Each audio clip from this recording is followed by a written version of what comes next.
హల్లెలూయా. విందాం ఒక ప్రార్థన గురించి. ఆయన పేరు ఈరోజు యెహోషాపాతు. ఎవరండి? యెహోషాపాతు. యెహోషాపాతు రాజుల గ్రంథంలో కనిపిస్తారు, దినవృత్తాంతాల గ్రంథంలో కూడా కనిపిస్తారు. అంతకుముందు ఒకసారి ప్రస్తావించుకున్నట్టుంది మనం. రాజుల గ్రంథం పరిపాలనా దృష్టితో రాసిన గ్రంథం, దినవృత్తాంతాల గ్రంథం ఆత్మీయ దృష్టితో రాసిన గ్రంథం. అంటే రాజుల గ్రంథంలో ఉన్న రాజులందరూ పరిపాలన ఎవరి తర్వాత ఎవరు చేశారు చరిత్రది.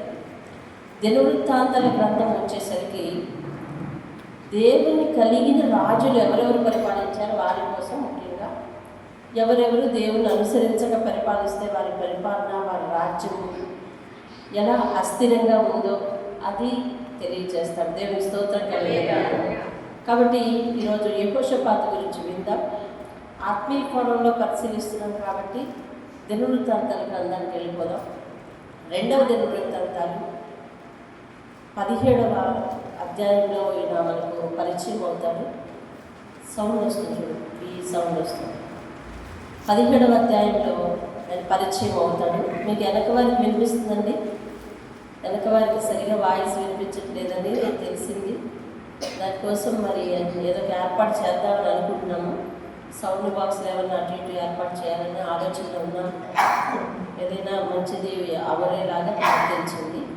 వెనకాతలో ఒక 2 చిన్నవి, ఇటు ఒక చిన్న 2 అటు 2 అయితే సరిపోతుంది. సరే, దేవుని స్తోత్రం కలుగును కాదు. మరి దినవృత్తాంతాల గ్రంథము 17వ అధ్యాయము ప్రారంభం చూడండి. తరువాత అతనికి బదులుగా, అతని ఎవరు? పైన 13వ వచనం చూడండి, 16వ అధ్యాయం 13వ వచనం. ఆశ తన పితరులతో కూడా నిద్రించి, చాలు. ఆశ అనే అతను చనిపోయాడు. అతని తరువాత 17వ అధ్యాయానికి వచ్చేద్దాం.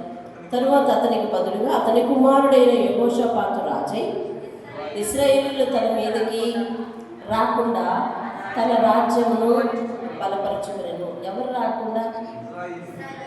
ఇశ్రాయేలీయులు రాకుండా. అంటే మరి ఇతడెవరు?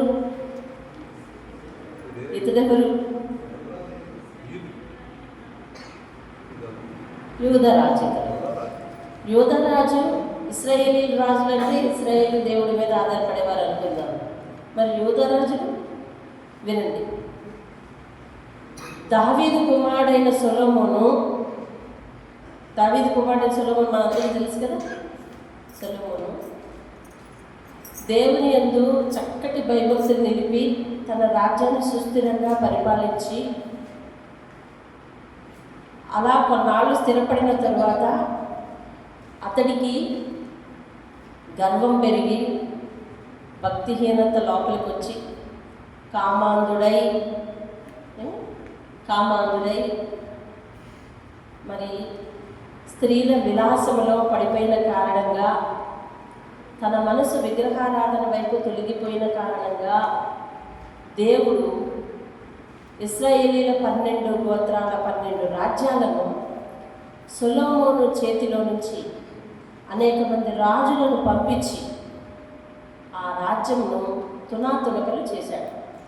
అలా చేసినప్పుడు ఇశ్రాయేలు రాజ్యము అంటూ 10 రాజ్యాలు విడిపోయాయి. ఇశ్రాయేలు రాజ్యము అంటూ ఎన్ని రాజ్యాలు విడిపోయాయి? 10 రాజ్యాలు విడిపోయాయి. యూదా రాజ్యము అంటూ 2 గోత్రాలు విడిపోయాయి. అది 10 గోత్రాలు 10 రాజ్యాలు అన్నట్టు. ఇది 10 గోత్రాలు అన్నీ కలిపి ఒక రాజ్యం అన్నట్టు, ఇశ్రాయేలు రాజ్యంగా. ఇక్కడ 2 గోత్రాలు కలిపి ఒక రాజ్యం అన్నట్టు, యూదా రాజ్యంగా నిలబడింది. అర్థమైందా? నేను కన్ఫ్యూజ్ అవుతాను. 10 గోత్రాలు కలిపి ఇశ్రాయేలు రాజ్యం అన్నట్టుగా అదొక రాజ్యంగా విడిపోయింది.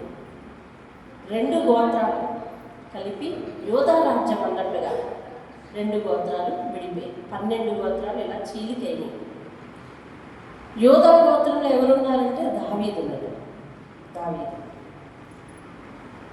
వీరు దావీదు వారి తర్వాత అలా దేవుని యందు భయభక్తులు నిలుపుకుంటూ వచ్చేవారు. మధ్యలో దావీదు వెనక వచ్చిన ఈ సొలొమోను చేతిలో రాజ్యం ఇలా అయిపోయింది. సరే, ఇప్పుడు ఇశ్రాయేలు రాజ్యాన్ని ఎవరు పరిపాలిస్తున్నారంటే ఈయన కాలంలో ఆహాబు పరిపాలిస్తున్నారు. ఆహాబు ఎవరు? గొప్ప దుర్మార్గుడు యెజబేలు భర్త ఆహాబు. అతడు పరిపాలిస్తున్నాడు ఇశ్రాయేలు.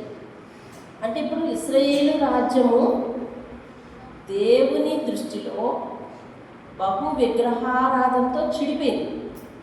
పేరు మాత్రం ఏముంది? ఇశ్రాయేలు రాజ్యం ఉంది. యోధా రాజ్యంలో ఉన్న 2 గోత్రాలు మాత్రమే దేవుని యందు బహు భయభక్తులు కలిగి ఉన్నాయి. దావీదు తర్వాత సొలొమోను రాజయ్యాడు. సొలొమోను హయాంలో ఈ 2 విడిపోయిన తర్వాత ఈ యోధా రాజ్యానికి రెహబాము రాజయ్యాడు. రెహబాము కుమారుడు అబియా కుమారుడు ఆస కుమారుడు యెహోషాపాతు. అంటే దావీదు నుంచి 6వ మనవడు అన్నమాట యెహోషాపాతు. 6వ మనవడు ఏమండి? 6వ మనవడు యెహోషాపాతు. అయితే యెహోషాపాతు భక్తి జీవితం బాగుంది. ఇక్కడేమో యోధా రాజ్యాన్ని ఎవరు పరిపాలిస్తున్నారు? యెహోషాపాతు పరిపాలిస్తున్నారు. అక్కడేమో ఇశ్రాయేలు రాజ్యాన్ని ఎవరు పరిపాలిస్తున్నారు? విగ్రహారాధనను ప్రేరేపించే ఒక family Ahab and Jezebel. Ahab and Jezebel వాళ్ళిద్దరు దంపతులు అక్కడ పరిపాలిస్తున్నారు. ఇది అక్కడ ఆయన రాజు, ఇక్కడ ఈయన రాజు. ఈ సందర్భంలో యెహోషాపాతు ఇక్కడ దేవుని యందు బహుగా భయభక్తులు నిలిపిన వాడే ఉన్నాడు. దేవునికి స్తోత్రం హల్లెలూయా. దేవుని యందు బహుగా భయభక్తులు కలిగిన వాడై ఉన్నాడు. చూడండి, ముందుకు వెళదాం. 3వ వచనం.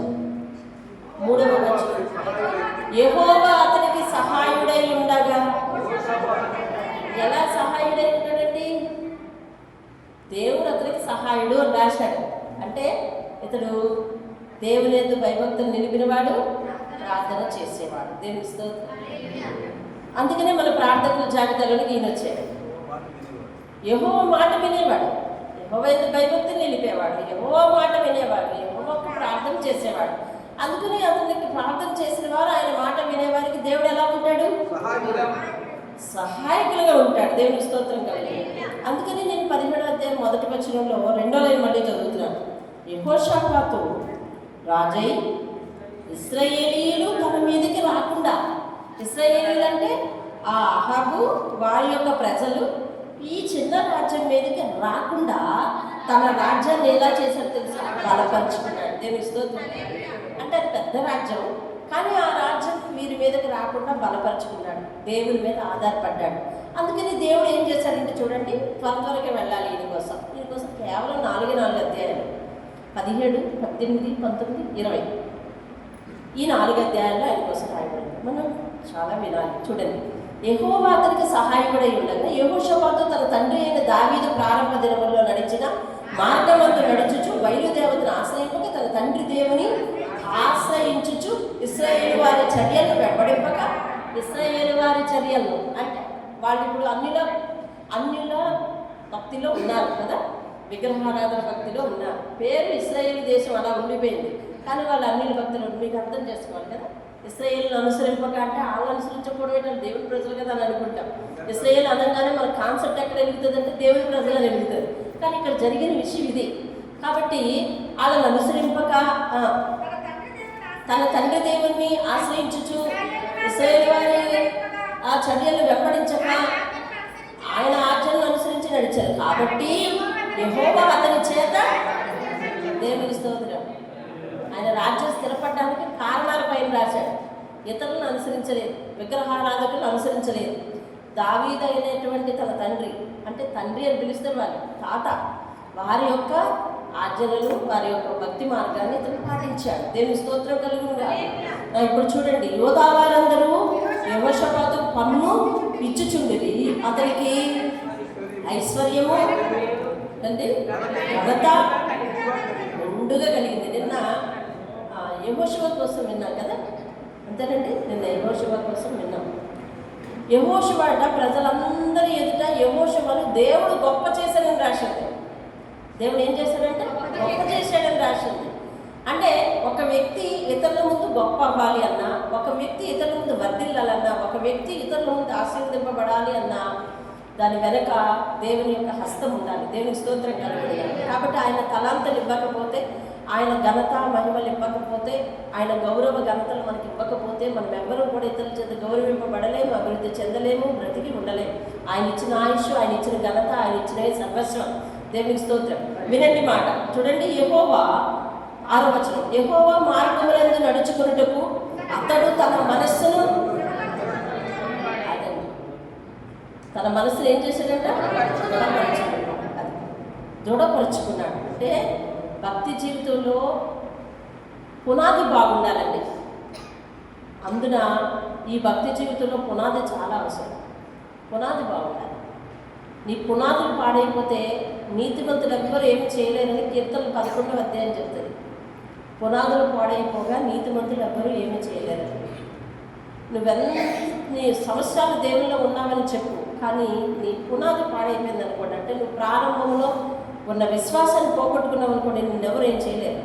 కాబట్టి అంటే నిన్నెవరు రక్షించలేరు. కాబట్టి చూడండి, ఇతడు దేవుని యొక్క మనసు నిలుపుట్లో తను తాను ఏం చేసుకున్నాడు ఏంటండి?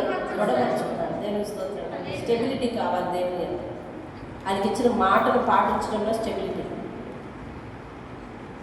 ఆయనకి ఇచ్చిన మాటను పాటించడంలో స్టెబిలిటీ, ఆయనకి దగ్గర చేసుకున్న సమర్పణలో స్టెబిలిటీ ఉండాలి. భక్తి జీవితంలో స్టెబిలిటీ ఉండాలి. చూడండి, దృఢపరచుకోవడం.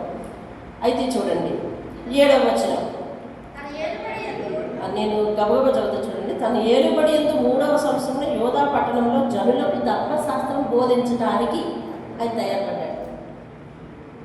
ఏంది బోధించాలండి? ధర్మశాస్త్రం బోధించడానికి తయారుపడి ఆయన చాలామంది ప్రవక్తలను ఏర్పాటు చేశాడు. లేవీయులను ఏర్పాటు చేశాడు. ఆ లిస్ట్ అంతా అక్కడ ఉంది. 8వ వచనం చివరిలో చదవండి.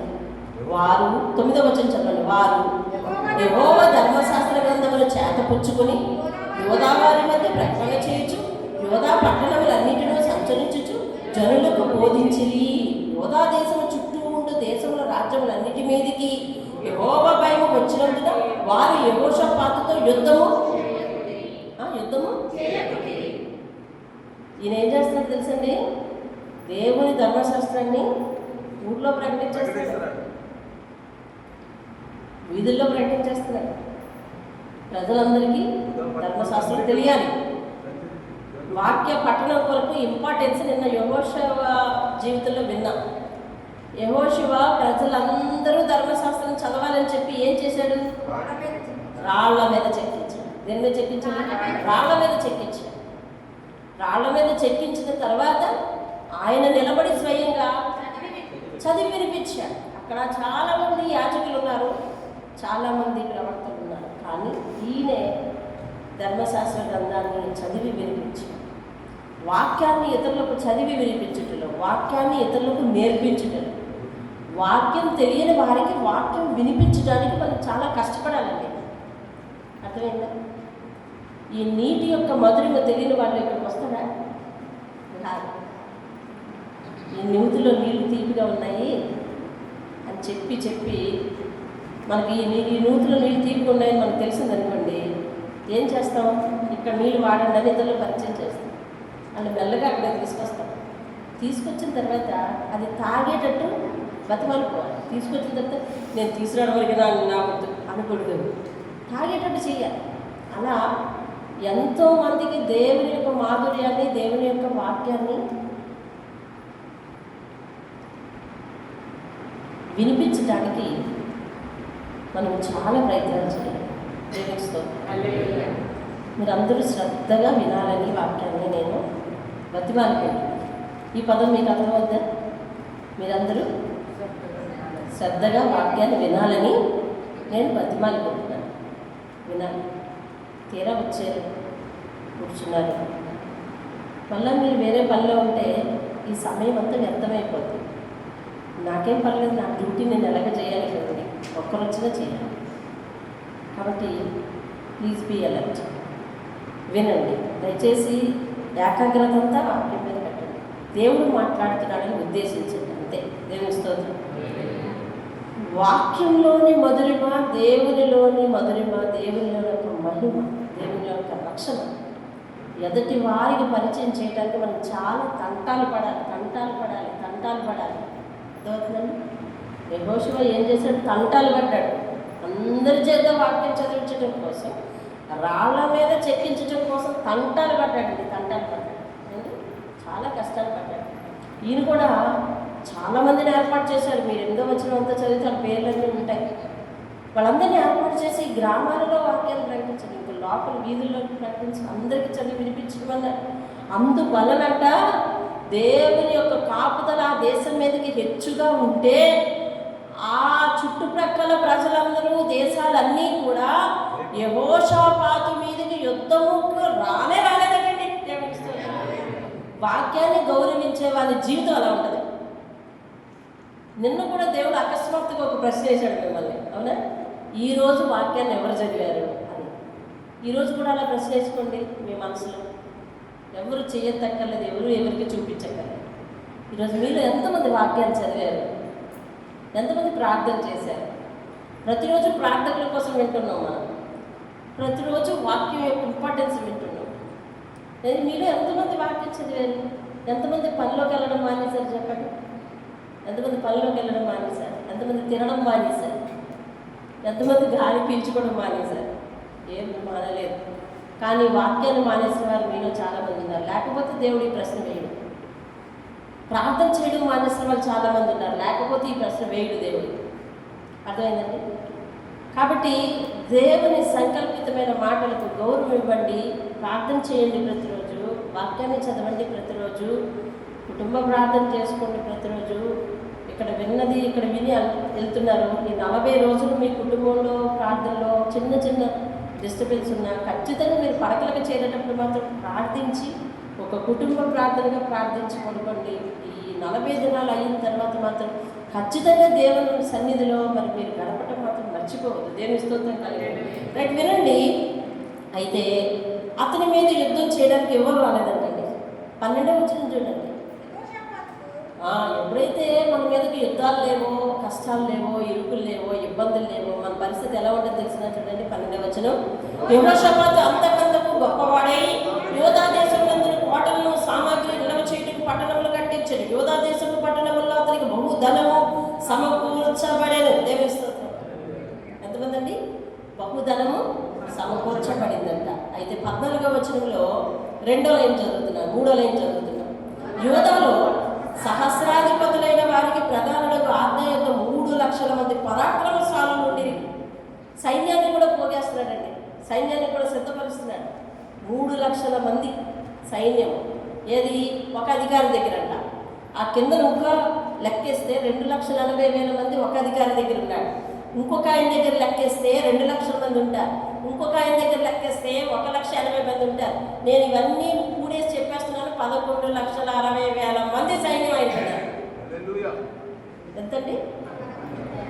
మీరు ఇంటికి వెళ్ళి జాగ్రత్తగా కూడండి. ఆ చివరికి వచ్చేసరికి 19వ వచనం వచ్చేసరికి లెక్క తెలిపోతుంది. 11,60,000 మంది సైన్యం ఉన్నారు. ఎవరు యుద్ధానికి రావట్లేదు. డబ్బు, ధనము అన్నీ పుష్కలంగా ఉన్నాయి. సైన్యాన్ని కూడా రెడీ చేసి ఉంచారు. దేవుని స్తోత్రం కలుగుతుంది. ఇలాంటి సందర్భంలో పుష్కలమైన ఆశీర్వాదం కదా. దీన్ని ఏమంటారు? రాజు ఏమంటారు దీన్ని? పుష్కలమైన ఆశీర్వాదం. పుష్కలమైన ఆశీర్వాదం వచ్చిన తర్వాత ఎంతోమంది గురించి విన్నాం. పడిపోయారు అని విన్నా. అందుకని నేను అంటాను, ఆశీర్వాదమే మనకి పెద్ద ఆటంకం. ఆశీర్వాదం వచ్చిందంటే రెక్కలు ఎగరేసుకొని ఎలాగైతే సంతోషంతో సాక్ష్యం చెప్తామో అంతే జాగ్రత్తగా ఆత్మీయతను కాపాడుకోవాలి ప్రతి ఒక్కరు. మొదట హాఫ్ అంటే మొదట సగం పని బాగానే చేస్తున్నాం. ఏమని? ఆశీర్వదించిన తర్వాత రెక్కలు ఎగరేసుకొని మనం చక్కని సాక్ష్యం చెప్తున్నాం. ఈ హాఫ్ బాగానే చేస్తున్నాం. ఇంకా మిగతా హాఫ్లో పడిపోతున్నాం.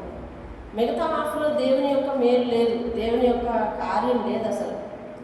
అందుకని పడిపోతారు. వాళ్ళు చివరికి ఎలాంటి స్టేట్మెంట్ ఇవ్వడానికి కూడా రెడీ అవుతారో తెలుసా? నేను ఈ కష్టంలో దేవుని విడిచిపెడదాం అనుకుంటున్నాను అనే స్టేట్మెంట్ ఇవ్వడానికి రెడీ అవుతారు తెలుసా? ఎందుకంటే వాళ్ళ కళ్ళు దేని మీద కాన్సన్ట్రేషన్ అయి ఉన్నాయంటే ఆశీర్వాదం మీద కాన్సన్ట్రేషన్ అయ్యి. ఆశీర్వాదం చూస్తూ నడిచిన ఏ ఆత్మీయుడైనా వారి ఆత్మీయ ప్రయాణాన్ని సగంలో ఆపుకోవాల్సిందే. ఖచ్చితంగా సగంలో ఆపుకోవాల్సిందే. కానీ ఈ మేలులు కాదు, ఆశీర్వాదాలు కాదు, శాశ్వత రాజ్యం ఇచ్చి తీర్పు నుండి నరకం నుండి తప్పించే దేవుణ్ణి చూస్తూ వెళ్ళిన వాడు ఇక అతన్ని ఎవరు కూడా క్రీస్తు ప్రేమ నుండి విడబాపలేరని చెప్పి పౌలు అంటున్నాడు, సవాలు విసురుతున్నాడు. నన్ను ఎవరైనా క్రీస్తు ప్రేమ నుంచి విడదీయగలరా? మీరు హింస పెడతారా? కరువా, ఆకల, ఇబ్బందా, దెబ్బల, నిందల, ఏంటి హత్య, ఇప్పుడున్నవా, రాబోన్నవా, వచ్చే రోజులు ఏమైనా ఇబ్బంది పెడతారు? ఏమన్నా చేసుకోండి, క్రీస్తు ప్రేమ నుండి మనల్ని ఎవరు కూడా విడబాపలేరని సవాలు విసురుతున్నాడండి దేవుని స్తోత్రం. అది అంటే వీళ్ళు ఎవరిని చూశారంటే దేవుని చూసి ప్రయాణం మొదలు పెట్టారు, దేవుని చూసి కొనసాగిస్తున్నారు, దేవుని చూసి కొనసాగుతారు కూడా. దేవుని స్తోత్రం. మన ప్రయాణం, మనందరి ప్రయాణం కూడా ఎలా చూసి మొదలు పెట్టినా చివరికి వీళ్ళందరినీ చూసి దేవుని చూసే ప్రయాణం చేయడం మొదలు పెట్టాలి. దేవుని స్తోత్రం. దేవుల్లో మన ప్రయాణాన్ని కొనసాగించాలి. అర్థమైందండి? ఇవాళ ప్రార్థించాను, దేవుడు చక్కని ప్రతిఫలం ఇచ్చాడు. ఇవాళ దేవుడు నాతో ఉన్నాడు. రేపు ప్రార్థించాను, దేవుడు ప్రతిఫలం ఇవ్వలేదు, దేవుడు నన్ను వదిలి వెళ్ళిపోయాడు. ఇలాగ సర్టిఫికేషన్ చేయకూడదు ఎవరు కూడా.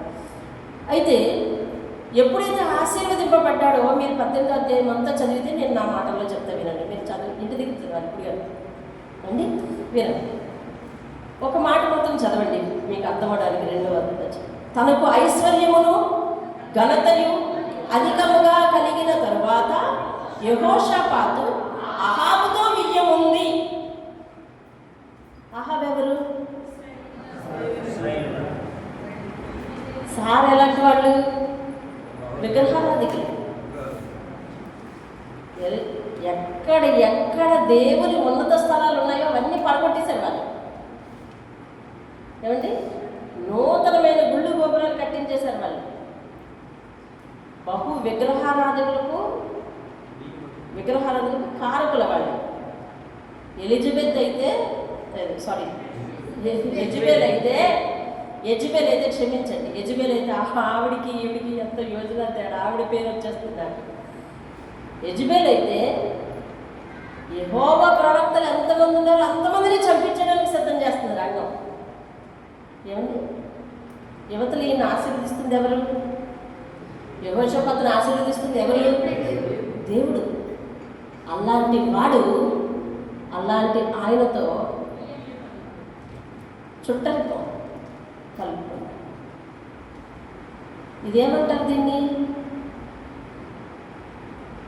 ఇది దేవుని దృష్టిలో మంచిదేనా? మంచిది కాదు. వినండి, ఈ మధ్యలో ఏం జరిగిందో చెప్తాను. వెంటనే ఆహాబు ఇంటికి ఈయన వెళ్ళాడు. ఇలా ప్రజలందరూ అక్కడి ఇంటికి వెళ్ళారు. వీళ్ళు బాగా చక్కగా చాలా స్నేహంగా ఉన్నారు. ఈ లోపల ఆహాబ్ అన్నాడు, మనము సిరియన్ల మీదకి వద్ద యుద్ధానికి వెళ్దామా అని అడిగాడు. అని అడిగితే ఆహాబ్ వాళ్ళ ఇంట్లో ఉన్నాడు కదా. ఎవరింట్లో? ఇశ్రాయేల్ రాజ్యంలో ఉన్నాడు ఆహాబు. వాళ్ళ ఇంట్లో యెహోషాపాతు ఉన్నాడు. యెహోషాపాతుతో ఆహాబ్ అడుగుతున్నాడు, యెహోషాపాతు సిరియన్ల మీద యుద్ధానికి వెళ్దాం, వస్తావేంటి అని అంటే ఈయన అంటాడు, నేను మీ ఇంట్లో ఉన్నాను, మీ జనమే మా జనము, మీతో బియ్యం వండుకున్నాను కాబట్టి పదా ఎక్కడికి వెళ్దామంటే సరదాగా యుద్ధానికి వెళ్దాం పదా అంటున్నాడు. అంటుంటే ఆ ఇశ్రాయేల్ రాజు అహాబ్ అంటాడు, మనం యుద్ధానికి వెళ్ళొచ్చా వెళ్ళకూడదా అనే విషయాన్ని యెహోషాపాతు అంటాడు. చూడండి 4వ వచనం చూడండి. లేదు, 3వ వచనం చూడండి. ఇశ్రాయేలు రాజైన అహాబు యోధా రాజైన యెహోషాపాతుతో చూచి, నీవు నాతో కూడా రామోద్యోగాలకు వచ్చేదవా అని అడగగా యెహోషాపాతు, నేను నీ వాడును, నా జనులు నీ జనులు, మేము నీతో కూడా యుద్ధంలోకి వచ్చేదని చెప్పాను. మరి యెహోషాపాతు ఇశ్రాయేల్ రాజుతో అన్నాడు, నేడు యెహోవా యొక్క విచారణ చేయవా అడుగుతున్నాడు. ఎందుకంటే యెహోషాపాతుకి ఏంటి అలవాటు? ఎక్కడికి వెళ్ళినా ప్రార్థన చేసి దేవుని దగ్గర విచారణ చేసి వెళ్ళడం అలవాటు, అవును కదా. ఇప్పుడు ఆ పద్ధతిని ఆహాబుతో అంటున్నాడు అనమాట. ఇప్పుడు మనం యుద్ధానికి వెళ్ళిపోదాం. అర్థమవుతుందండి? నేను మిమ్మల్ని కన్ఫ్యూజ్ చేస్తాను. అర్థమవుతుందా? అహాబు ఆ యెజబెలుతో యెహోషాపాతు దేవుడు ఆశీర్వదించగా నిశ్చయిన వాడు, దేవుని ఎందుకు భయభక్తులు కలిగిన వాడు బియ్యం వండాడు. బియ్యం వందడమే కాకుండా ఈ జనాలందరినీ తీసుకుని సరదాగా ఇంటికి ట్రిప్ వేశాడు. ట్రిప్ వేస్తే ఆ సమయంలో అహాబ్ అంటున్నాడు, యెహోషాపాతు నాతో సిరియన్ల మీదకి రామోద్యోగాల మీదకి యుద్ధానికి వెళ్దాం, వస్తావా అని అంటే, నేను నీ వాడినయ్యా, మన ఇద్దరం బంధుత్వం కల్పించుకున్నాం కదా, కాబట్టి నా జనులు నీ జనులు కదా, పదా వెళ్దాము, కానీ యుద్ధానికి వెళ్ళే ముందు మనం ప్రవక్తలను అడగాలి, అది ఆయనకి అలవాటు. ఎవరికి అలవాటు? యుద్ధానికి వెళ్ళే ముందు మనం ప్రవక్తలను అడగాలి, వెళ్దామా వద్దా విచారణ చేయాలి అని అంటే ఆ దేశంలో ఉన్న ప్రవక్తలు ఎవరున్నారండి? యెహోవా ప్రవక్తలందరినీ మూసేస్తుంది. ఇంకెవరున్నారు? బయలు ప్రవక్తలు ఉన్నారు. అర్థమైంది? బయలు ప్రవక్తలు ఉన్నారు. వాళ్ళందరినీ పిలిపించి వీళ్ళందరినీ అడిగాడు, నేను యుద్ధానికి వెళ్ళనా వద్దా అని అడిగాడు ఆ ప్రవక్తలందరినీ. వాళ్ళు ఏమన్నారు తెలుసా? ఓ బేషుగ్గా వెళ్ళు, నీకు జయం వచ్చేస్తుంది అన్నారు. బేషుగ్గా వెళ్ళు, నీకు జయం వచ్చేస్తుంది అన్నాడు. వెంటనే యెహోషాపాతు పక్క నుండి ఏమన్నాడు తెలుసా? అయ్యా, నువ్వు అడగాల్సింది వెళ్ళను కాదు, యెహోవా ప్రవక్తను అడగాలంటున్నాడు. ఎవరు అడగాలంటున్నాడు? అది ఎవరికి అలవాటు? ఈయన కదా, వాళ్ళని కాదు అడిగేది. ఈ విషయం వెయ్యి ముందు తెలియదు ఏంటి? అర్థమవుతుందండి? ఈ విషయం వెయ్యి ముందు తెలీదా? అతని భక్తి ఏంటో, అతని దేవుడు ఏంటో, అతనికి ఎవరెవరు ప్రవక్తలు ఉన్నారో తెలియాలి కదా. ఈయనకి ఈయన అంటున్నాడు, వాళ్ళని కాదు అడిగేది, ఎవరిని అడగాలి? యెహోవా ప్రవక్తలు అడగాలి. యెహోవా ప్రవక్తలు ఎవరు లేరా మీ దేశంలో అడిగాడు. యెహోవా ప్రవక్తలు ఎవరు లేరా? ఉన్నాడు, ఒక్కడే ఒకడు ఉన్నాడు. కానీ వినండి, నా భాషలో, మన భాషలో, మీకు అర్థమయ్యే భాషలో చెప్తున్నాను. కానీ వాడంటే నాకు మహా చెడ్డ చిరాకు. ఎవరంటే? యెహోవా ప్రవక్త అంటే నాకు చాలా చెడ్డ చిరాకు. ఎప్పుడు కూడా నా మీద వ్యతిరేకంగానే ప్రవర్తిస్తుంటాడు. ఎందుకు వ్యతిరేకంగా ప్రవర్తించడు? ఇతడేమో విగ్రహారాధకుడు, దేవునికి ఇష్టంగా ఇతను లేడు. మరి అతను వచ్చి, ఓ బాబు నువ్వు చేసింది బాగుంది, నిన్ను దేవుడు ఆశీర్వదిస్తాడు అంటాడండి? ఎప్పుడు చూడు నా మీద వ్యతిరేకంగానే ప్రవర్తిస్తాడు అతను. కాబట్టి వద్దు అన్నట్టు, లేదు అతన్నే పిలిపించు అని చెప్తాడు సలహా. అతను వస్తాడు. అతను వచ్చి అంటాడు, వ్యంగ్యంగా అంటాడు. ఎలా తెలిసినా? వాళ్ళు ఏమన్నారు? వెళ్ళు, నీకు జయమే వస్తుంది, రాజా ఖచ్చితంగా నీకు జయం వస్తుంది బల్ల కుదిరట్టు చెప్పారు. ఈయన అంటాడు, ఎప్పుడు వ్యతిరేకంగానే కదా ప్రవర్తిస్తుంటాడు. ఈయన అంటాడు, వెళ్ళు నీకు జయం వస్తుందిలే, వెళ్ళు అన్నాడు. అంటే ఇతను తలవుకుండా అతనికి ఏదో అనుమానం వచ్చింది. ఇతనికి అసలే ఇతనంటే ఏంటి? కోపం, పగ. అంటాడు, ఇదిగో నా కోసం నిన్ను నిజమే ప్రవచించమని ఎన్నిసార్లు చెప్పాను నీకు, నాతో అబద్ధమాడకు, నిజమే చెప్పు అని అంటే, నిజమేనయ్యో బాబు, వెళ్ళు నిజమే అని అంటా ఉంటే కోపం వచ్చే సైడ్కి యెహోషాపాతు వైపు చూసి, చెప్పానా ఇతను ఎప్పుడు నా గురించి పాజిటివ్గా మాట్లాడు, ఎప్పుడు నా కోసం మంచిగా చెప్పడు, ఎప్పుడు నాకు వ్యతిరేకంగానే ప్రవర్తిస్తూ ఉంటాడు అని అంటే, అప్పుడు యెహోషాపాతు బతిమాలాడు, అయ్యా అది కాదు, నిజం చెప్పండి అని అంటే అన్నాడు, అయ్యా వీళ్ళ ప్రవక్తలందరి మీదకి యెహోవా ఆత్మ వచ్చింది. యెహోవా ఆత్మ ఇతడు చేసే పనులకు వ్యతిరేకంగా అతన్ని డైరెక్ట్ చేస్తుంది. కాబట్టి యెహోవా ఆత్మ ఎల్లమంది యుద్ధానికి. కానీ దేవుని యొక్క ఉద్దేశం నేను చెప్తున్నాను. నేను ఇతడు దేవునికి వ్యతిరేకంగా ప్రవర్తిస్తున్న విధానాన్ని బట్టి అతను యుద్ధానికి వెళ్ళొచ్చు, కానీ ఆ యుద్ధంలో మాత్రం అతడు చచ్చిపోయే వస్తాడన్నాడు. అతడు చచ్చిపోయే వస్తాడు అన్నాడు. అనంటే ఇక ఇతడు ఊరుకోలే, నమ్మలేదు. ఎందుకంటే వాళ్ళందరూ కూడా ఏం చెప్పారు? నమ్మన్నారు కదా. అసలు నేను ఈయన అడగనంటే నువ్వే అడగమన్నామని చెప్పి యెహోషాపాతుతో ఒక మాట అనేసి వెళ్ళిపోయే ముందు అతనికి చిన్న అనుమానం. ఎందుకంటే ఇతను ప్రవచించింది ఏమన్నా? ఎవరు? యెహోవా ప్రవక్త ప్రవచించింది, యెహోవా తరపునున్న ప్రవక్త ప్రవచించింది కరెక్ట్ అయిపోద్దేమోనని భయం వేసి ఏమన్నాడు తెలుసా యెహోషాపాతుతో? అయ్యా నేను మారువేషం వేసుకొని వెళ్తాను యుద్ధంలో, నువ్వు మామూలుగా వచ్చేయి అన్నాడు. అర్థమవుతుందండి? మీది వృత్తాంతం అంతా 18వ అధ్యాయం అంతా చదువుకుంటూ ఉంటుంది. నేను మారువేషంలో వెళ్తాను, నువ్వు మామూలుగా వచ్చేయి అన్నాడు. వచ్చామంటే వెళ్తే ఇప్పుడు యెహోషాపాతు వెళ్ళగలిగిన యుద్ధం అది చెప్పాలి మీరు. అర్థమైందా? యెహోషాపాతు వెళ్ళగలిగే యుద్ధం అది. యెహోషాపాతు ఆహాబు సైన్యం పొందవచ్చా? ఆహాబు తరపున యుద్ధానికి వెళ్ళవచ్చా? ఇతను అడిగాడా దేవుణ్ణి? పైగా అతను వచ్చి ఏమని ప్రవచించాడు? ఎంత అడిగాని రాడని చెప్పాడు కదా. చెప్పినప్పుడు ఇతను ఆగలేదు. అక్కడ ఎవరిని చూసుకున్నాడు తెలుసా? బంధుత్వాన్ని చూసుకున్నాడు. చుట్టరికాన్ని చూసుకున్నాడు. చుట్టాలతో మాట ఇచ్చాడు. ఎందుకని? మొదట్లో నా జనమే నీ జనం, నీ జనమే నా జనం, ఇప్పుడు నేను నీవాణ్ణి అని చెప్పాడు కదా. ఆ ఇచ్చిన మాట మీద బేస్ అయిపోయాడు, వెళ్ళిపోయాడు యుద్ధానికి. ఇతను కూడా అవతల ఏం చేశారు తెలుసా? ఇతడే ఇశ్రాయేలు రాజు అనుకుని ఆ రాజు చెప్పాడు అనమాట. సిరియన్ రాజు చెప్పాడు, ఇదిగో మీరు యుద్ధంలో అల్పుల్ని చంపద్దు, అధికుల్ని చంపద్దు, ఎవరిని చంపద్దు, ఒక్క ఇశ్రాయేల్ రాజుని వేసేసి వచ్చేయండి, అహాబుని వేసేసి వచ్చేయండి అని చెప్పాడు. అంతే. ఇప్పుడు వీళ్ళందరి టార్గెట్ ఎవరు? అహాబు రాజు ఒకడే.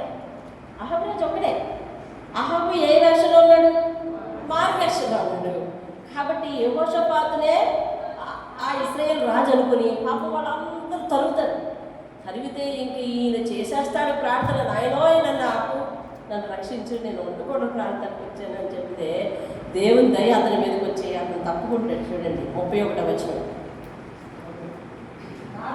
కాగా యెహోషాపాతు కనబడుట తోడనే రథాధిపతులు అతడు ఇశ్రాయేలు రాజు అనుకొని యుద్ధం చేయుటకు అతను చుట్టుకున్నారు. కానీ యెహోషాపాతు మొర్రపెట్టినందున, చూసావా? మొర్రపెట్టినందుకు. ఎప్పుడు మొర్రపెట్టాడు?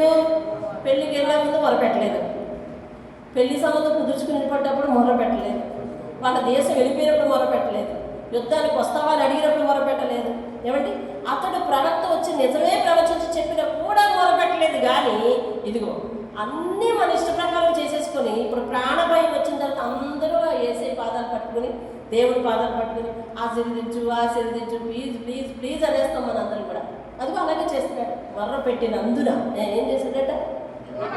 యెహోవా అతనికి సహాయము చేశాను, దేవుడు అతని యొద్ద నుండి వారు తొలగిపోయినట్లు చేశాను. దేవుని స్తోత్రం. అప్పుడు పాపం ఈయన మారువేషంలో ఉన్నాడే కానీ అసలు విషయం వాళ్ళకి తెలిసి లెక్కగా ఒక్క బాణం వేసి కొట్టారు. ఇశ్రాయేలు రాజు అక్కడే చనిపోయాడు. అలా జరిగిన తర్వాత 19వ వచనం చూడండి. 19వ వచనం. యెహోషాపాతు యెరూషలేముకు తిరిగి వచ్చాడు. చూడండి 1వ వచనంలో 2వ లైన్. యెరూషలేమునందు తన నగరుకు తిరిగి రాగా దీర్ఘదర్శి హనానీ కుమారుడు యెహూ అతనిని ఎదుర్కొనబోయి రాజైన యెహోషాపాతుకు ఇలాగ ప్రకటన చేశాను, నీవు భక్తిహీనులకు సహాయము చేసి యెహోవా శత్రువులకు స్నేహితులు అవుతుంది కదా. అదే కదా జరిగింది. భక్తిహీనులకు సహాయం చేసి యెహోవా శత్రువులకు నువ్వు స్నేహితులు అయ్యావు కదా. అందువల్ల యెహోవా సన్నిధి నుండి కోపము నీ మీదకి వచ్చును. అయితే దేశంలో నుండి నీవు దేవతా స్తంభములను తీసివేసి దేవుని యొక్క విచారం చేయడానికి నువ్వు మనసు నిలుపుకొని ఉన్నావు కాబట్టి నీ ఎంతో మంచి క్రియలు కనపడుచున్నవి. దేవుని స్తోత్రం. హల్లెలూయా. ఇంకంతే సెట్ అయిపోయాడండి అయ్యగారు. కరెక్ట్గా సెట్ అయిపోయి ఇప్పుడు చూడండి ఏమని చెప్తున్నాడు. 6వ వచనం. ఆ పైలైన్ చదవాలి. పైలైన్. న్యాయాధిపతులను నిర్ణయించి వారికి ఇలాగ ఆజ్ఞాపించను. ఎలాగ ఆజ్ఞాపించాడు? మీరు యెహోవా నియమమును బట్టియే గాని మనుష్యుల నియమమును బట్టి తీర్పు తీర్చవలసిన వారు కారు. ఇప్పుడు వచ్చి బుద్ధి చెప్తున్నాడు. ఇప్పుడు ఎవరి నియమాలు పాటించాలి? మనందరం యెహోవా నియమాలే పాటించాలి, మన నియమాలు కాదు. ఇగో నేను మన నియమాలు పాటించుకుంటూ వెళ్ళి అక్కడి నుంచి తప్పించుకొని వచ్చానయ్యా, యెహోవా నియమాలే పాటించాలి. చూడండి, ఆయన మీతో కూడా ఉండును గనుక మీరు తీర్పు బహు జాగ్రత్తగా చేయుడి. యెహోవా భయము మీ మీద ఉండునుగాక. హెచ్చరికగా నుండి తీర్పు తీర్చుడి. మన దేవుడైన యెహోవా యందు దౌష్ట్యం లేదు, ఆయన పక్షపాతి కాడు, లంచము పుచ్చుకొనివాడు కాడు అని వాళ్ళకు బోధిస్తున్నాడండి. దేవునికి స్తోత్రం. సరిపడ్డాడంటారా? సరయ్యాడంటారా? లైన్లోకి వచ్చాడంటారా? వచ్చి ఇప్పుడు ఏం చేస్తాడు చూడండి. 9వ వచనం. వారికి ఇలాగ ఆజ్ఞాపించను, యెహోవా యందు భయభక్తులు కలిగిన వారై నమ్మకముతోనూ యథార్థ మనస్సుతోనూ మీరు ప్రవర్తించవలెను అని చెప్పి అక్కడి నుంచి 4వ లైన్కు రండి. మీ సహోదరులు తెచ్చు ఏ సంగతే కానీ మీరు విమర్శించినప్పుడు మీ మీదకి మీ సహోదరుల మీదకి కోపం రాకుండానట్లు వారు యెహోవా దృష్టికి ఏ అపరాధంలో చేయకుండా వారిని హెచ్చరిక చేయవలెను. మీరు అలాగ చేసిన ఎలా అపరాధులు కాకయిందురు అని చెప్పి అందరినీ సరిచేస్తున్నాడండి. ఇప్పుడు దేవుని స్తోత్రం. మన జీవితంలో చిన్న తప్పు చేసి పడిపోవచ్చు, కానీ వెంటనే మళ్ళీ దేవుడు ఒక కష్టాన్ని మన జీవితంలోనికి లేదా ఒక ప్రాణాపాయ పరిస్థితిని మన జీవితంలోనికి ఒక హెచ్చరికగా పంపించినప్పుడు మనందరం ఏమవ్వాలంటే ఖచ్చితంగా సరే దేవుని దగ్గర నిలబడాలి. సరే అయిపోవాలి, వెంటనే సరే అయిపోయి దేవుని దగ్గర నిలబడాలి. 13వ అధ్యాయము సామెత గ్రంథం ఇలా చెప్తుంది, తండ్రి తాను ప్రేమించిన కుమారుని గద్దించు రీతిగా యెహోవా మనల్ని గద్దిస్తున్నాడంట. యెహోషాపాతును దేవుడు ప్రేమించాడు కాబట్టి గద్దించి వదిలిపెట్టాడు. ప్రాణం తీయలేదు కదా, గద్దించి వదిలిపెట్టాడు. కాబట్టి ఎప్పుడైనా మన జీవితంలో ఏదైనా చిన్న కష్టం వస్తే అది దేవుని గద్దింపుగా భావించి నాలో లోపం ఏంటని అడగండి. దేవునితో ఏమడగాలి? నాలో లోపం ఏంటో చూపించయ్యా, నేను సరి చేసుకుంటానని అడగాలి. అంతేగాని మరి ఆయన శిక్ష కానీ లేకపోతే ఆయన గద్దింపు కానీ మన మీదకి వస్తే, మన జీవితంలో ఏదైనా చిన్న కష్టం వస్తే ఇది ఎందుకు రావాలని అడగకూడదు. ఎందుకు రావాలంటే ఆయన అడిగే ప్రశ్నకు మనం సమాధానం చెప్పలేము. దేవుడు ఎలాగో మనల్ని అడగడం. కానీ ఏదైనా చిన్న కష్టం, ఏదైనా చిన్న ఇరుకు ఇబ్బంది వచ్చిందంటే ప్రభువా ఈ కష్టము ద్వారా నాకు ఏం బుద్ధి నేర్పబోతున్నావు, ఏ ఆత్మీయ పాఠం నేర్పబోతున్నావు, నేను ఏం సరి చేసుకోవాలి అని అడగాలి. దేవుని స్తోత్రం కదా. యెహోషాపాతు అలాగే అడిగి ఉంటాడు. అవును ఆయన అని ప్రవక్తను పంపించి చెప్పాడు, నువ్వు యెహోవా శత్రువులతో స్నేహం చేస్తావా, వాళ్ళతో 1000 మంది వాడక సహాయం చేస్తావు, కానీ దేవుడు నిన్ను రక్షించాడు అని చెప్పిన వెంటనే సెట్ అయిపోయాడు అబ్బాయి. చక్కగా ఇప్పుడు బుద్ధిగా ఉండి అందరికీ మంచి బోధిస్తున్నారు. చూడండి, ఇలా ఉన్న సందర్భంలో ఆయన దేశం మీద యుద్ధం వచ్చింది. ఆయన దేశం మీదకి ఏమొచ్చిందండి? యుద్ధం వచ్చింది. యుద్ధం వచ్చిందంటే ఈయన వెంటనే తీసుకున్న ఒక రైట్ స్టెప్ ఏంటి తెలుసా? ఆయన దగ్గర ఎంతమంది సైన్యం ఉన్నారండి? 11,60,000 మంది ఉన్నారు. 11,60,000 మంది సైన్యాన్ని అలా అట్టే పెట్టుకొని యెహోషాపాతు ఎక్కడికి వెళ్ళినాడో తెలుసా? దేవుని సన్నిధికి వెళ్ళాడండి. చూడండి 3వ వచనం 23. అందుకు యెహోషాపాతు భయపడి, దేనికి భయపడి? యుద్ధానికి భయపడి యెహోవా యొద్ద విచారించుటకు మనస్సు నిలుపుకొని యోధా అంతటా ఉపవాస దినము ఆచరింపవలెనని చాటింపగా యోధావారు యెహోవా వల్ల సహాయమును వేడుకొనుటకై కూడుకొనిరి. యెహోవా యొద్ద విచారించుటకు యోధా పట్టణంలో నుండి జనులు వచ్చిరి. అప్పుడు ఆయన ప్రార్థిస్తున్నాడు. చూడండి 6వ వచనం, యెరూషలేములో జనుల మధ్య నిలబడి మా పితరుల దేవా, ఆయన ప్రార్థన విధానం చూద్దాం, అయిపోతుంది. మా పితరుల దేవా యెహోవా, నీవు ఆకాశముకు దేవుడవై ఉన్నావు, అన్యజనుల రాజ్యములు ఏలువాడవు నీవే. నీవు బాహుబలము గలవాడవు, పరాక్రమ గలవాడవు, నిన్ను ఎదురించుటకు ఎవరికి నీకు బలము చాలదు. నీ జనులైన ఇశ్రాయేలు ఎదుట నుండి ఈ దేశపు కాపురస్తులను తోలివేసి నీ స్నేహితులైన అబ్రహాము యొక్క సంతతిని దీనికి శాశ్వతంగా ఇచ్చిన మా దేవుడవు నీవే.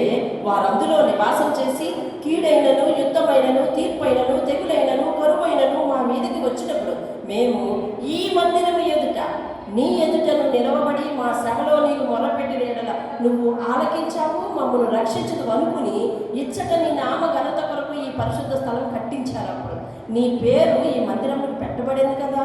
ఇశ్రాయేలీయులు ఐగుప్తులో నుండి వచ్చినప్పుడు నీవు వారిని అమ్మోనీయులతోనూ, మోయాబీలతోనూ, శేయీరు మన్యవాసులతోనూ యుద్ధము చేయలేదు కదా. ఇశ్రాయేలీయులు వారిని నిర్మూలన చేయక వారి యుద్ధ నుండి తొలగిపోయారు. మేము స్వతంత్రించుకున్న వల్లనే నీవు మాకు ఇచ్చిన నీ స్వాస్థ్యములో నుండి మమ్మల్ని తోలివేటికే వారు బయలుదేరి వచ్చి మాకెట్టి ప్రత్యుపకారము చేయుచున్నారో దృష్టించు. మా దేవా, నువ్వు వారికి తీర్పు తెచ్చువా. మా మీదకి వచ్చి ఈ గొప్ప సైన్యముతో యుద్ధము చేయటకు మాకు శక్తి చాలదు.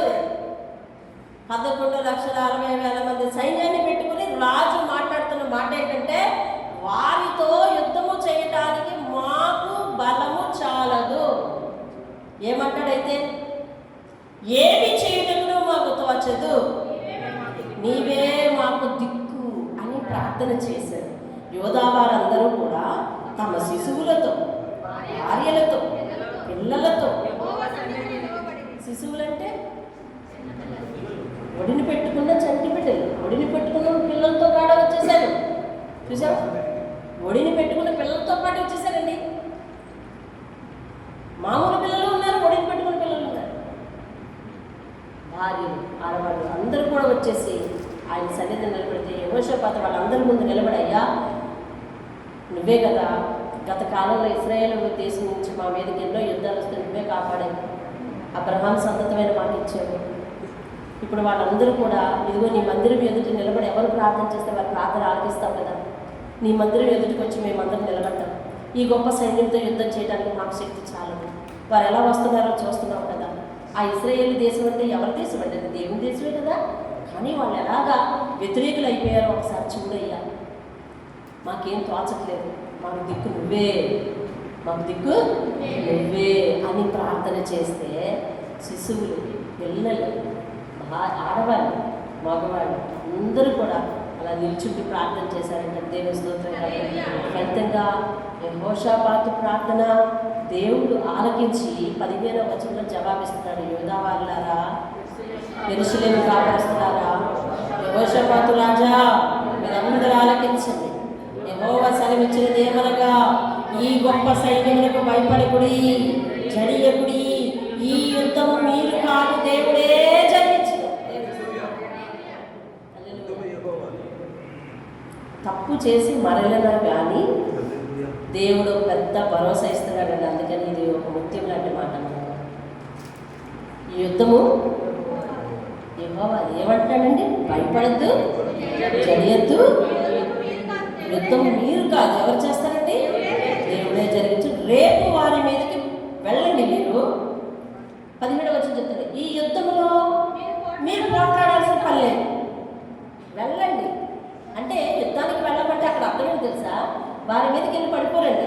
యుద్ధంలో విధానం ఏంటంటే వారు అవతల పట్టుకొచ్చి నిలబడతారు, మీరు యువతల వచ్చి నిలబడతారు. ఫస్ట్ అది ప్రాసెస్. కాబట్టి మీరు వెళ్ళండి, కానీ మీరు ఈ యుద్ధంలో పోరాడవలసిన అవసరం లేదు. ఏం చేయాలి మరి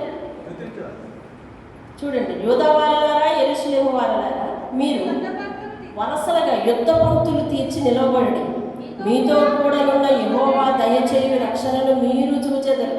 భయపడుకుడి, జడికుడి, రేపు వారి మీదకు పోకుడి, యెహోవా మీతో కూడా ఉండును అనగానే అప్పుడు యెహోషాపాతు సాష్టాంగ నమస్కారం చేసి యెహోవా సన్నిధిని సాగిలపడి నమస్కరించిరి. దేవుని స్తోత్రం కలుగును.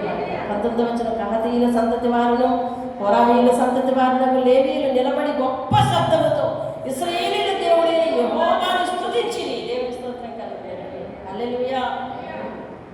అప్పుడు యెహోషాపాతు అందరితో అంటున్నాడు, పదండి, దేవుడు చెప్పినట్టుగా మనం అక్కడికి వెళ్ళి వరుసగా లైన్లో నిలబడదాం, లైన్లో నిలబడి దేవుని స్తుతిద్దామని చెప్పి 21వ వచనం, మరియు అతడు జనులను హెచ్చరిక చేసిన తరువాత యెహోవాను స్తుతించుటకు గాయకులను ఏర్పరిచి వారు పరిశుద్ధాలంకారములు ధరించి సైన్యము ముందర నడుచుచు యెహోవా కృప నిరంతరం ఉండును అని ఆయనను స్తుతించుడి అని స్తోత్రము చేయటకు వారిని నియమించెను. దేవుని స్తోత్రం కలుగును.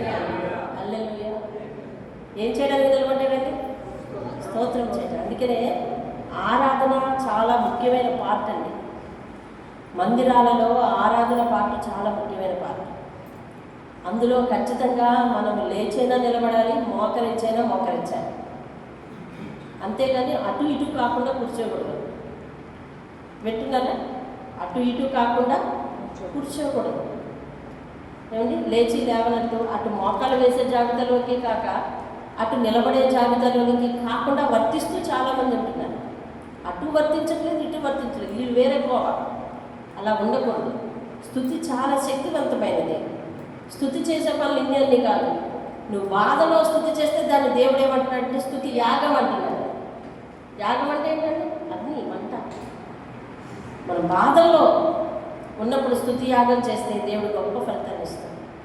మీరు కలిసి పాడి ఆరాధన చేస్తే శత్రువుకి అపజయం. ఏ శత్రువు? నీ జీవితంలో ఉన్న శత్రువు. నువ్వు ఎలుగెత్తి ప్రార్థన చేస్తే అపవాది తమ దూతలను ప్రతి ఒక్కరి జీవితంలో ఏదో ఒక సమస్య ద్వారా మెలిపెట్టడానికి పంపిస్తుంది. అయితే నువ్వు దాన్ని గెలవాలి అంటే నీ నోట ఉండే స్తుతే. నువ్వు ఆరాధనలో శక్తి పొందుకుని ఇంటికి వెళ్ళాలి. ఆరాధనలో ఎంత శక్తి పొందుకున్నావో నీకు ఇప్పుడే కండ కనిపించదు. అర్థమవుతుందండి? నువ్వు స్తుతి పొందుకొని, స్తుతితో బలం పొందుకొని నువ్వు ఇంటికి వెళ్ళాలి. శక్తివంతమైన ఆరాధన చేశాను, నోరు పెగిల్చి గొంతు పెగిల్చి పాడాను, దేవుడిని స్తుతించాను అనే ఒక ధైర్యం, భరోసా నీకు ఉండాలి. నేను ఇవాళ శక్తివంతంగా దేవుని ఆరాధించాను. నేను నా బలం చాలకపోయినా లెగిచి నిలబడి, బలం చాలకపోయినా స్తుతి చేశాను. అర్థమైందండి? స్తుతి ఆరాధన అంటే ఇలాగో నిలబడేది కాదు. మీ పిల్లలు అలా ఉంటున్నారు, అందుకని పిల్లల్ని గర్దిస్తున్నాం. అప్పుడప్పుడు మీరు కంట కనిపెడుతూ మీ భక్తి జీవితాన్ని జాగ్రత్తగా చూసుకుంటూ మీ పిల్లల్లో కంట కనిపెట్టుకుంటూ ఉండాలి. ఆరాధన చాలా శక్తివంతమైనది. ఆరాధనలో అందరూ కూడా చాలా బలంగా నిలబడాలి. మీకు తెలుసా, వీళ్ళు చేసింది ఏంటి? యుద్ధానికి పొమ్మంటే యుద్ధంలోకి వెళ్ళి పాటలు పాడుతూ కూర్చుంటారా? ఏమండి? కానీ వీళ్ళు గాయకుల్ని ఏర్పాటు చేసుకుని, బాగా పాడేవారిని ఏర్పాటు చేసుకుని మరి వాళ్ళు స్తుతి చేయడం మొదలుపెట్టారంటే వాళ్ళ మీదకి, అంటే యెహోషాపాతు రాజ్యం మీదకి, యోధా రాజ్యం మీదకి 3 రకాల రాజ్యాలు, 3 రాజ్యాలు యుద్ధానికి వచ్చాయి. 3 ఏకమైపోయినారు. ఎప్పుడు ఏకమైపోయినారో 3 వచ్చారు. 3 వస్తే ఏం చేశాడు తెలుసు దేవుడు? అందులోనే ఒక ఇద్దరు, ఆ వాక్యం మీ చదివించిన వాళ్ళు పాడుటకు, చూడండి 22 వచ్చారు, వారు పాడుటకు స్తుతించుటకు మొదలు పెట్టగా యెహోవా యోధా వారి మీదకి వచ్చిన అమోరీయులను, మోయాబీయులను, శేయీరు మన్య నివాసుల మీద ముగ్గురు ఎవరెవరు? అమ్మోనీయులు, మోయాబీయులు, శేయీరు మన్యవాసులు. వీళ్ళు ఏమయ్యారు? 23వ వచనంలో చూడండి. అమ్మోనీయులను, మోయాబీయులను కలిసిపోయి శేయీరు మన్యవాసులు చంపించారు. ఇదేంటది? అర్థమైందా మీకు? యెహోషాపాతు మీదకి ఎంతమంది ఉద్యోగం వచ్చారు? సత్య 3 వచ్చారు. 3 దేశాలు, అమోనీయులు, మోయాబీయులు. వీళ్ళ 3 ఎవరి మీద యుద్ధానికి వచ్చారు? వీళ్ళని యుద్ధం చేయమన్నాడా చేయొద్దన్నాడా? చేయొద్దన్నాడా. మరి ఏం చేస్తారు వీళ్ళు? పాటలు పాడి స్తుతిస్తారు. ఇప్పుడు 3 వచ్చారు కదా, అందులో ఒక 2 ఏకమైపోయి 3వ వాడిని చంపేశారు అక్కడ. అర్థమైంది? ఇప్పుడు 3 రాజ్యాలు వచ్చారా, 2 రాజ్యాలు ఏకమైపోయారు. ఒక అబ్బాయి 3వ వాడిని వేస్తారు ఇక్కడ అని చెప్పి 3వ వాడిని వేస్తారు. సగం పోయిందా? వీళ్ళు ఏం చేస్తారు? ఇక్కడ స్తుతిస్తున్నారు, పాటలు పాడుతున్నారు. అమ్మ వినాలి. ఫ్యాన్ అందుతుందా? అందరికీ అందుతుందా? ఫ్యాన్ అంతే పర్లేదు, చల్లగా ఉండదు. ఏంటి? అయ్యో దేవుడు మన పేరెంట్ యుద్ధం చేస్తూ ఉంటే మనం కొడుకోవచ్చా? మరి సరే, దేవునికి స్తోత్రం.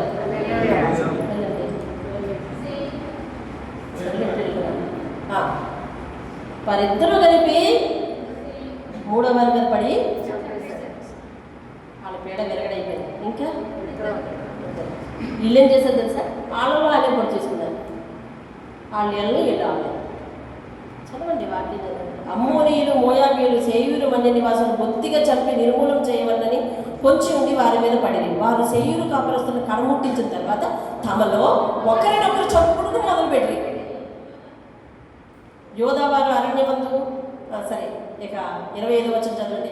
యెహోషాపాతును అతని జనులను వారి వస్తువులను దోచుకుంటారు. అందరూ చచ్చిపోయారండి. వచ్చిన వాళ్ళలో వాళ్ళే కొట్టుకొని చచ్చిపోయారు. వాళ్ళ వస్తువులు, వాళ్ళ వాటిని అన్నింటినీ స్వాధీనం చేసుకోవటానికి వీళ్ళందరూ కూడా శవాల దగ్గరికి వెళ్తే వాళ్ళు తెచ్చుకున్నది విస్తారమైన ధనం అండి, విస్తారమైన సొమ్ము తెచ్చుకున్నారండి. యుద్ధానికి అవన్నీ ఎందుకు పట్టుకుని వచ్చారో తెలియదు, కానీ వాళ్ళు అవన్నీ సొంతం చేసుకోవడానికి 3 రోజులు పట్టింది. వీళ్ళకి అవన్నీ సొంతం చేసుకోవడానికి ఎన్ని రోజులు పట్టిందండి? 3 రోజులు పట్టింది. అది చూడండి. అందుకని వాళ్ళు కృతజ్ఞతాస్తుతి చెల్లించారు అక్కడ. అది వాళ్ళు లోయకు బెరాకా అని పేరు పెట్టారు. 27వ వచనంలో ఉంది చూడండి, బెరాకా అని పేరు పెట్టారు. 30వ వచనం చూడండి. ఈ ప్రకారము అతని దేవుడి చుట్టూనున్న వారికి జయించి అతనికి నెమ్మదిగా అనుగ్రహింపగా యెహోషాపాతు రాజ్యం నిమ్మళముగా ఉండెను. దేవునికి స్తోత్రం. హల్లెలూయా. యెహోషాపాతు రాజ్యం ఎలా ఉందండి? నెమ్మది ఉంది. వాళ్ళు ఏం చేశారంటే బెరాకా లోయ అని పెట్టారంట పేరు. బెరాకా అనగా ఏంటంటే తెలుసా? స్తుతి, ఆశీర్వాదం. అక్కడ రాసి చూడండి ఫుట్నోట్లో. బెరాకా అంటే అర్థం ఏంటండి? స్తుతి.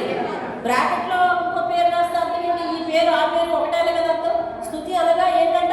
ఆశీర్వాదం. దేవుని స్తోత్రం. ఈ రోజు నుంచి ఎవరైతే స్తుతి ఆరాధన శక్తిగా పాల్గొట్టలేదో వాళ్ళ మీదకి ఆశీర్వాదం రాదు. బలహీనంగా ఉండద్దు.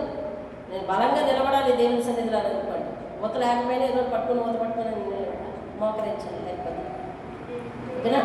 సరే, దేవుడు వాళ్ళని యుద్ధం చేయకుండా వారంతా వారినే దేవుడు మరి మట్టు పెట్టుకునేటట్టు చేసి యెహోషాపాతు చెప్పింది చెప్పినట్టుగా చేసే దేవుడు అండి. దేవుని స్తోత్రం. ఎలాగండి? చెప్పింది చెప్పినట్టుగా చేసే దేవుడు, చెప్పినట్టు వినమనే దేవుడు, చెప్పింది చేసేటట్టు చేసిన వారిని ఆశీర్వదించే దేవుడు అండి. దేవుని స్తోత్రం. మన దేవుడు ఎలాంటి దేవుడు? చెప్పింది చెప్పినట్టు చేసే దేవుడు, చెప్పిన మాట వినేవారిని ప్రేమించే దేవుడు, చెప్పిన మాట వినమనే శాసించే దేవుడు.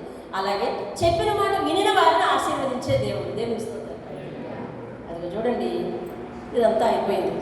అయిపోయిన తర్వాత మళ్ళీ ఆయనకు చుట్టానికో గుర్తొచ్చింది. ఏ చుట్టానికో?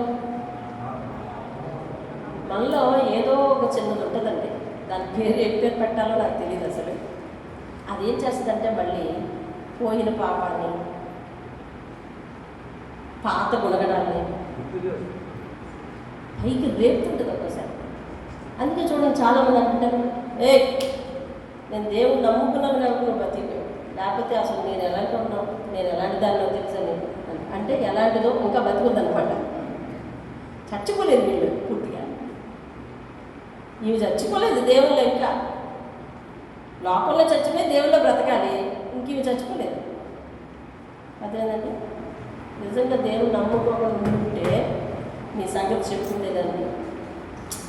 అసలు నోరు అపవిత్రం చేసుకోకూడదని నేనేమీ అనలేకపోతున్నా, కానీ నాకు చాలా గోళ్ళని మాటలు వచ్చేస్తున్నాయి. నేను అనియాలని అంటే అన్నీ వచ్చు, ఇంకా నోట్లో ఉన్నాయి, ఇంకా మనసులో ఉన్నాయి. అదేంటండి, వీళ్ళని ఏమనాలి?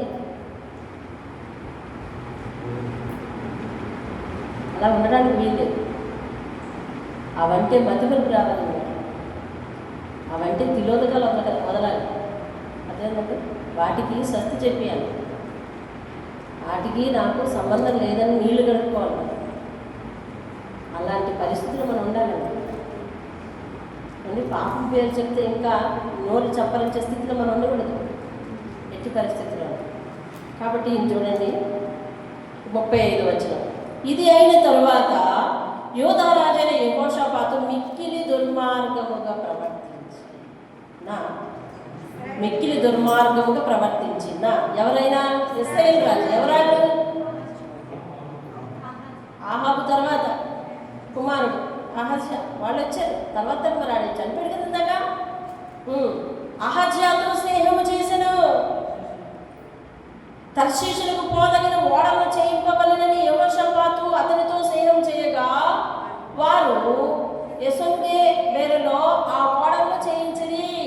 ఎంతకి దేనికంట? ఇందాకేమో 18వ అధ్యాయము 17వ అధ్యాయం 12వ వచనం చూడండి. ఆయన యెహోషాపాతు అంతకంతకు గొప్పవాడై యోధా దేశమునందు కోటలను సామాగ్రిని నిల్వ చేయి పట్టణములను కట్టించను. యోధా దేశపు పట్టణములలో అతనికి బహుధనము సమకూర్చబడెను. ధనము సమకూర్చబడింది, సైన్యం సమకూర్చబడింది, దేవుని వాగ్దానం ఆయనకు వచ్చింది. యుద్ధము చేయకుండానే యుద్ధం గెలిచారు. శత్రువులు తెచ్చిన ఆస్తి అంతా కూడా ఇప్పుడు కలిసింది.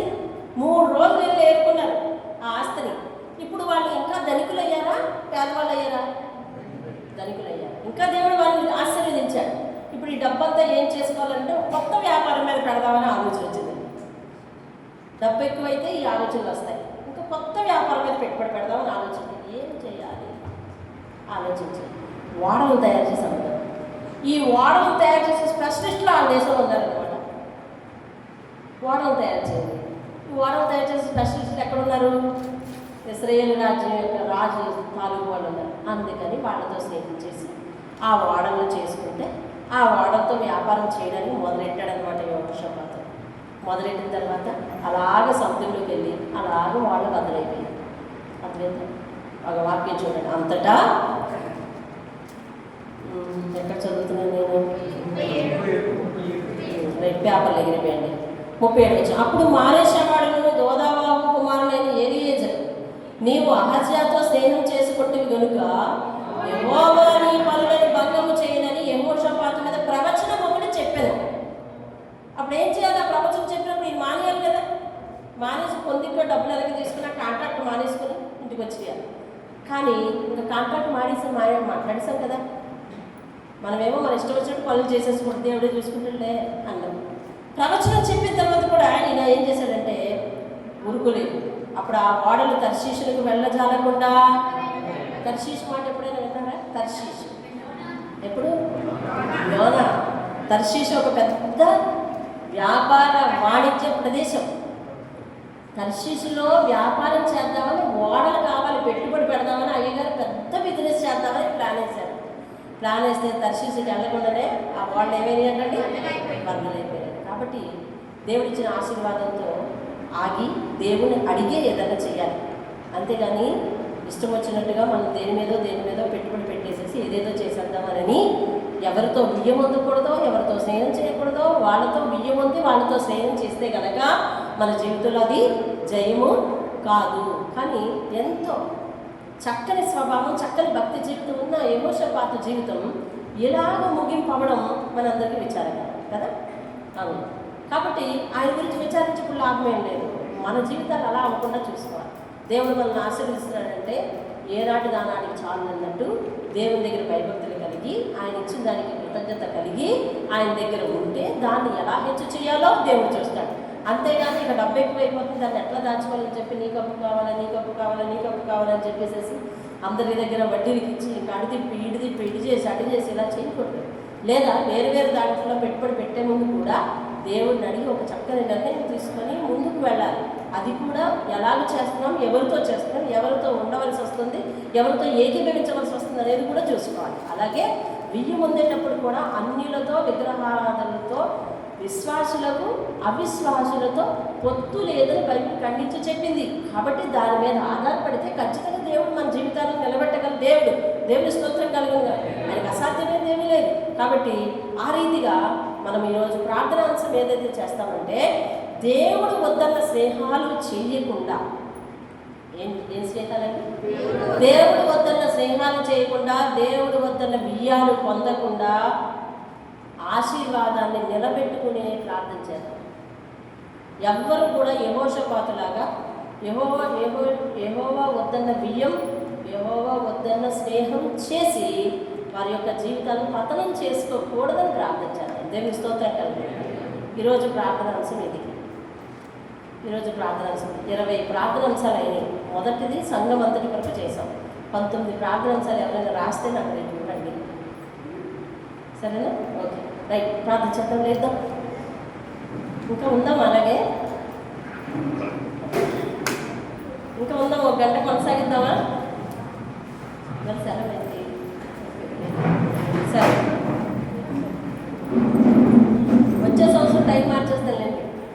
ఆ స్థితిలో స్తోత్రాలు చెల్లిస్తున్నాం. మా ముందు యెహోషాపాతు జీవితాన్ని ఉంచి ప్రభువా ఎన్నో గొప్ప ఆత్మీయ పాఠాలను నేర్పించావు దేవా.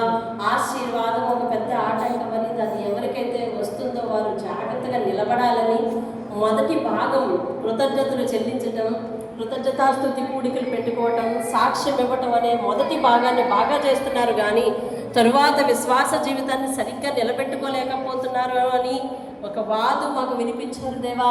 అలాగే ప్రభు ఆశీర్వాదం పొందిన తరువాత, మరి స్థిరపడిన తరువాత మా భక్తి జీవితం చాలా జాగ్రత్తగా చూసుకోవాలని, అన్నిలతో ప్రభావాన్ని విగ్రహారాధకులతో ప్రభావ బియ్యాలు, స్నేహాలు లాంటివి కొనసాగించే స్థితిలో, వ్యాపార లావాదేవీలు కొనసాగించే స్థితిలో అయ్యా తండ్రి నాయన ఎలాంటి జాగ్రత్తలు తీసుకోవాలో మీరు తెలియజేశారు దేవా. స్తోత్రాలు చెల్లిస్తున్నాం ప్రభా.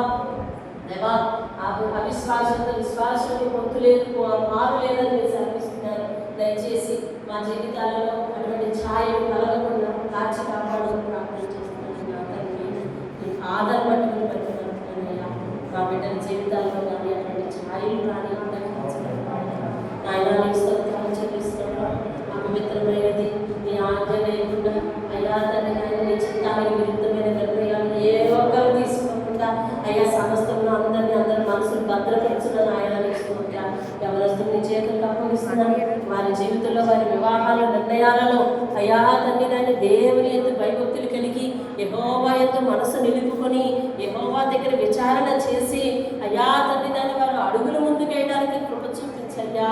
మీకు స్తోత్రాలు చెల్లిస్తున్నాను నాయన. మీరు భయపడకండి, జడియకండి. రేపు యుద్ధం మీరు కాదు యెహోవాయే చేస్తామన్నంత భరోసా ఇచ్చి అంత మేలు చేసిన తర్వాత అతడు మరలా అధికమైన ధనాశ చేత అయ్యా తండ్రి నాయన ఆత్మీయ జీవితంలో పడిపోయినట్టుగా చూస్తున్నాం. యెహోషాపాతు వలె ఏ ఒక్కరూ కూడా దేవునికి విరుద్ధమైన స్నేహాలు కానీ, దేవునికి విరుద్ధమైన బియ్యాలు పొంది వారికి ఉన్న ఆశీర్వాదాన్ని పోగొట్టుకోకుండా ప్రార్థిస్తున్నామయ్యా. సహాయం అనుగ్రహించండి. మాలో ఏ ఒక్కరు కూడా నాయన యెహోషాపాతు వంటి భక్తి జీవితం కలిగి ఉండవచ్చు కానీ యెహోషాపాతు వంటి పతనం చెందొద్దు బాబు.